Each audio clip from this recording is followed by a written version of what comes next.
جمال الوجود بذكر الإله وتصفو الحياة بنور هداه. جمال الوجود بذكر الإله. السلام علیکم ورحمۃ اللہ وبرکاتہ.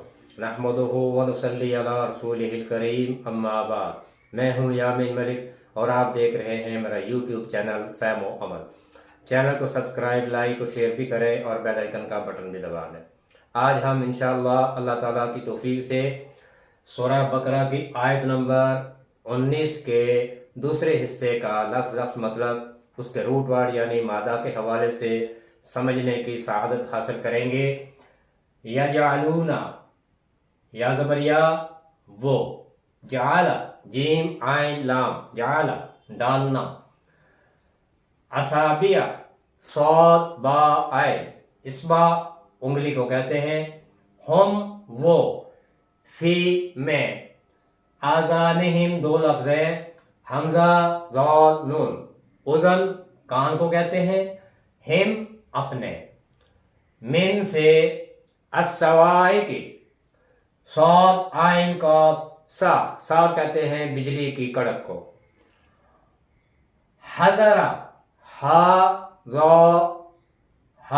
ذال را، حذر بچنا، الموت میم واو تا، موت، واللہ واو اور اللہ، حمزہ لام ہا، الہ اللہ، محیط ہا واو تا،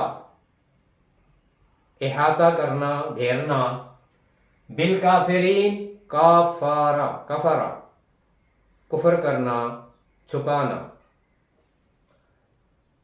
یجعلون وہ ڈال لیتے ہیں، اصابعہم اپنی انگلیاں، فی آذانہم اپنے کانوں میں، من الصواعق بجلی کی کڑک سے،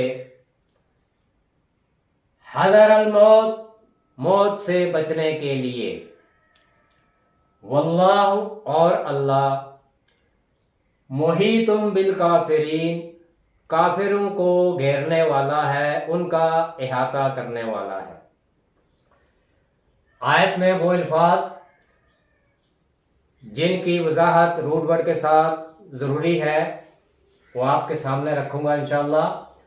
یجعلون جیم عین لام، جعل ہر کام کے کرنے کے لیے جعل بولا جاتا ہے. اور کون سا کام کرنے کے لیے بولا جاتا ہے؟ قرآن میں سیاق و سباق کی مدد سے اس کا تعین کیا جا سکتا ہے کہ کس جگہ پر جعل کا مطلب کیا ہے. چند مثالیں میں آپ کے سامنے رکھوں گا، پھر ہمیں اس بات کا پتہ چلے گا کہ جعل کا مطلب ہر جگہ پر کس طرح سے الگ الگ آیا ہے. مثلا ایک جگہ پر ہے وَجَعَلَنِي نَبِيًّا، اور اس نے مجھے نبی بنایا، تو یہاں جعل کا مطلب ہے بنانا یا مقرر کرنا. اسی طرح سے ایک اور مقام پر ہے جعل الظلمات والنور، بنایا ہم نے اندھیروں کو اور روشنی کو، نور کو. یہاں جعل کا مطلب ہے پیدا کرنا، یعنی ہم نے اندھیرے اور نور پیدا کیے. ایک اور مقام پر ہے اسی آیت میں جس کا ہم مطلب پڑھ رہے ہیں، یجعلون اصابعہم فی آذانہم، یہاں جعل کا مطلب ہے ڈالنا. یجعلون اصابعہم وہ ڈال لیتے ہیں اپنی انگلیوں، فی آذانہم اپنے کانوں میں، تو یہاں جعل کا مطلب ڈالنا ہے. اسی طرح سے ایک اور مقام پر ہے وَجَعَلْنَا مِنَ الْمَاءِ كُلَّ شَيْءٍ حَيٍّ، ہم نے پانی سے ہر چیز کی زندگی کی ابتدا کی. تو یہاں پہ جعلنا کا مطلب ہے پیدا کرنا، تخلیق کرنا. اسی طرح سے ایک اور مقام پر ہے جعلنا عالیہا سافلہا، ہم نے اوپر کے حصے کو نچلے حصے میں تبدیل کر دیا۔ یہاں پر جعل کا مطلب ہے حالت کو بدل دینا۔ تو قرآن میں جہاں کہیں بھی جعل آئے گا تو سیاق و سباق کی مدد سے ہم وہاں پر اس کا معنی کا تعین کر سکتے ہیں۔ اصابعہم روٹ ورڈ ہے اس کا اصل لفظ مادہ صاد با عین، اصبع، اصبع کہتے ہیں انگلی کو، اور انگلی کے بالائی پور کو کہتے ہیں، اور اس کی جمع ہے اصبع، اصبع کی جمع ہے اصابع، اصابع انگلیاں۔ آذانہم حمزہ ذال نون اذن، اذن کہتے ہیں کان کو، اور اذن کہہ کر سننا بھی مراد لیا جاتا ہے۔ پھر اسی روٹ ورڈ کے ساتھ آذان ہے۔ آذان کا مطلب ہوتا ہے اعلان کرنا، جیسے 5 نمازوں کے اوقات میں آذان دی جاتی ہے تو اس آذان کا مطلب یہ ہے کہ اعلان کیا جا رہا ہے کہ فلاں نماز کا وقت ہو گیا ہے۔ اسی طرح سے اذن یہی روٹ ورڈ ہے، اور اذن کا مطلب ہوتا ہے اجازت دینا یا لینا۔ پھر اذن اللہ، اللہ کا حکم، اللہ کا قانون، اللہ کی مشیت۔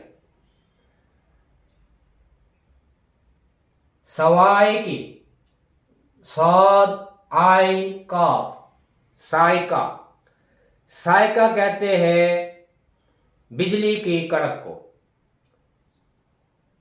سخت خوفناک آواز کو کہتے ہیں، اور سائقہ کا مطلب ہے بے ہوش ہو کر گر پڑنا یا غش کھا کر گر پڑنا، سائقہ۔ حذر، ہا ضاد را، حذر، حذر کا مطلب ہوتا ہے خوف زدہ کرنے والی چیز سے بچنا، چوکنا رہنا، محتاط رہنا، بچنا۔ الموت، میم واو تا، موت، یہ حیات کی ضد ہے، یعنی زندگی کی یہ ضد ہے، اور کسی جاندار سے روح کا نکل جانا یہ موت کہلاتا ہے، یعنی جسم سے روح کا الگ ہو جانا یا روح کا تن سے جدا ہو جانا یہ موت کہلاتا ہے، اور اس کی کوئی بھی صورت ہو سکتی ہے۔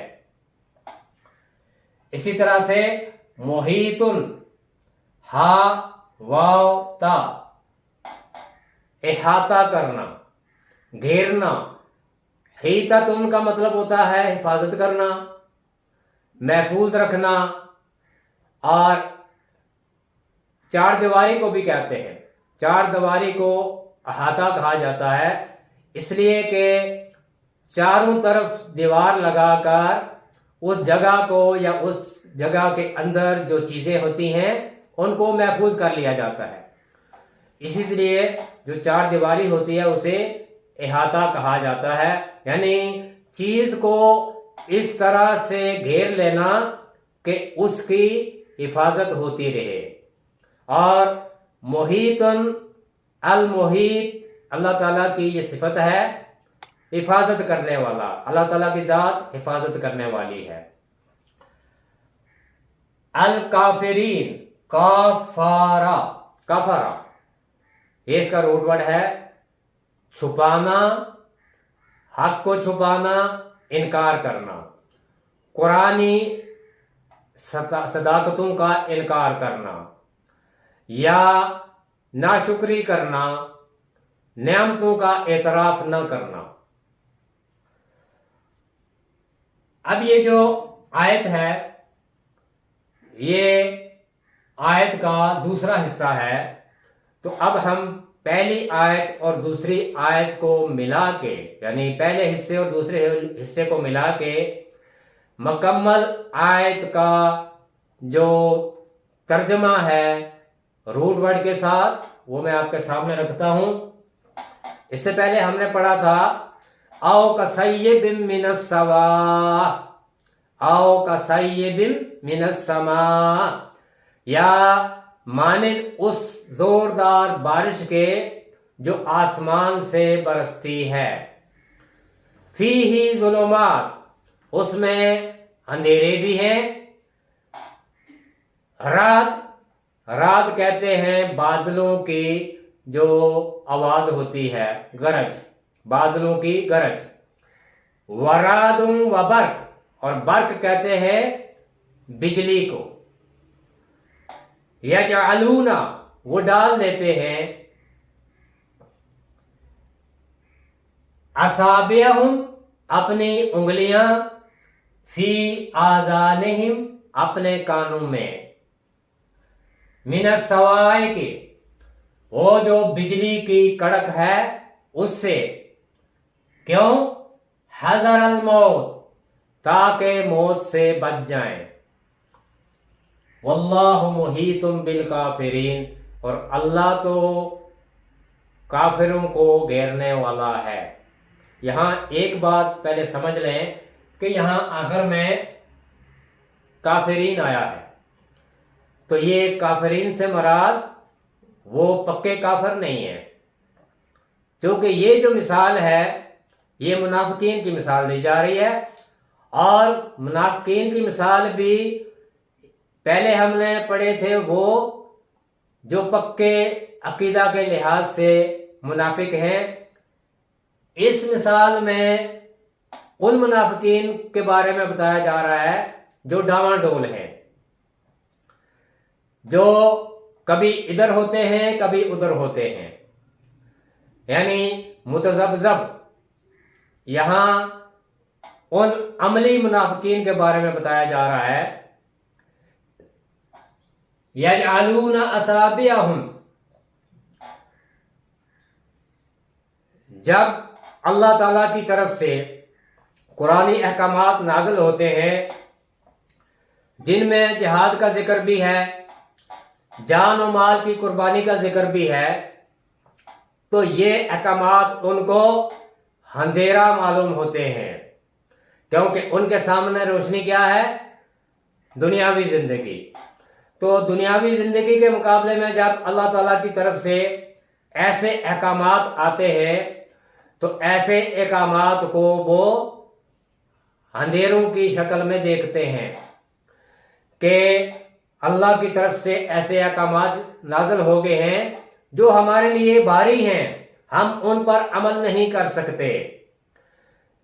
سیب کے بارے میں نے بتایا تھا، یعنی ایسی زوردار بارش جو آسمان سے برستی ہے، یعنی قرآنی احکامات، اللہ تعالیٰ کی طرف سے وہ احکامات جو اہل ایمان کو دیے جا رہے تھے، اور پھر ان میں ظلمات کیا ہیں؟ یعنی وہ سخت احکامات جو انسان کو دیکھنے میں تو موت کی طرح لگتے ہیں، لیکن اصل میں ان میں اہل ایمان کے لیے زندگی ہے، ان پر عمل کرنے سے ان کو دائمی زندگی نصیب ہوتی ہے۔ فیہ ظلمات، ان میں اندھیرے بھی ہیں، سخت احکامات ہیں۔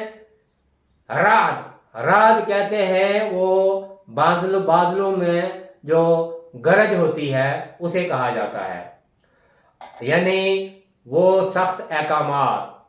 پھر برق روشنی کو کہتے ہیں، بجلی کو کہتے ہیں، تو روشنی ہمیشہ امید کی کرن ہوتی ہے۔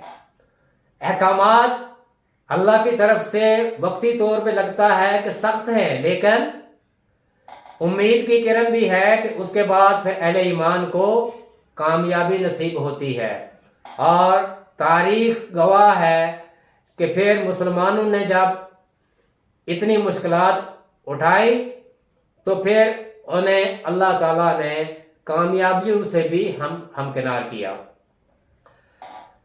تو وہ احکامات جو اللہ کی طرف سے نازل ہو رہے تھے، ان احکامات کو سن کر ان کا رویہ کیا تھا؟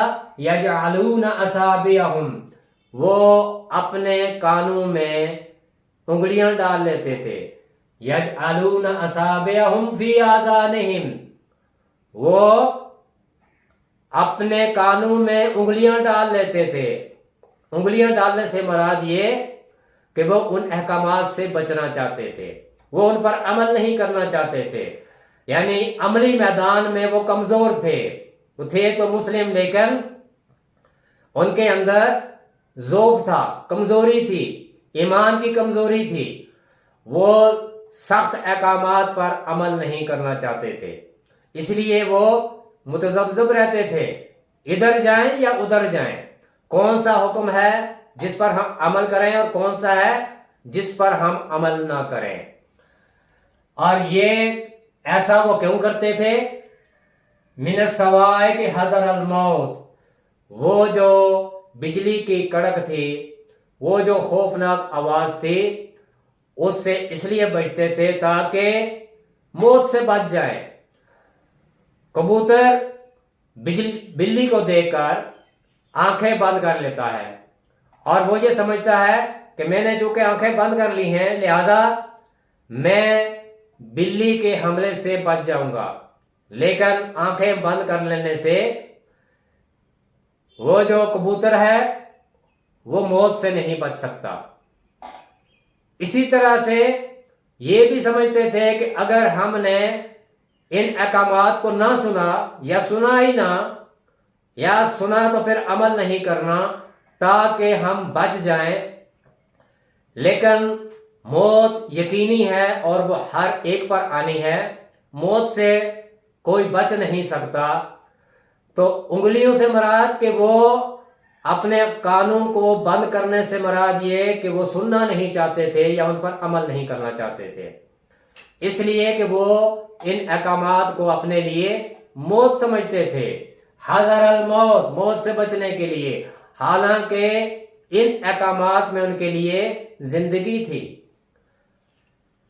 واللہ محیط بالکافرین، جبکہ اللہ ان کافرین کو گھیرنے والا ہے۔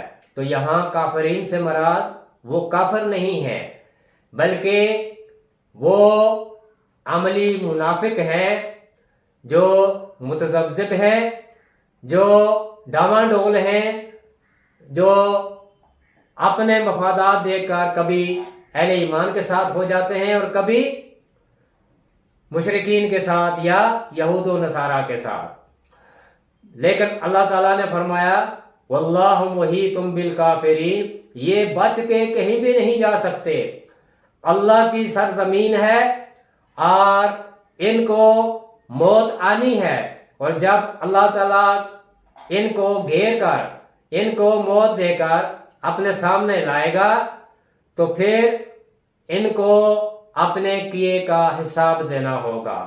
یہ اللہ سے بچ نہیں سکتے، اللہ تعالیٰ نے ان کا گھیراؤ کیا ہوا ہے، اور یہ خود بخود اللہ کے پاس پہنچ جائیں گے اور ان کو حساب دینا ہوگا۔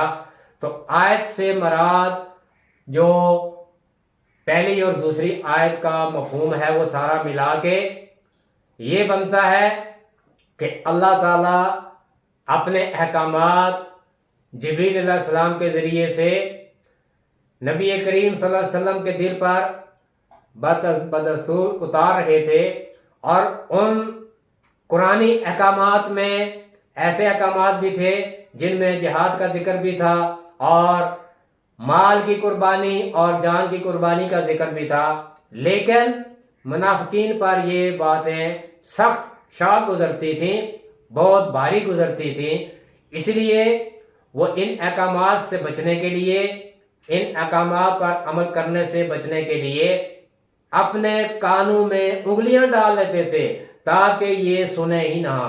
اور ویسے بھی نبی کریم صلی اللہ علیہ وآلہ وسلم کی محفل میں، مجلس میں تمام لوگ ہوتے تھے تو یہ منافقین بھی موجود ہوتے تھے، لیکن ان کو کوئی بات سمجھ نہیں آتی تھی، منافق کو کوئی بات سمجھ نہیں آتی، اس لیے کہ وہ اس پر عمل ہی نہیں کرنا چاہتا، اور جو بات اس لیے نہ سنی جائے کہ اس پر عمل نہیں کرنا، تو پھر اس کے نہ سننے کا یہی جواز ہے، پھر اس سے بہتر ہے کہ سنا ہی نہ جائے۔ تو منافقین کو بات سمجھ نہیں آتی تھی، اس کی وجہ یہی تھی۔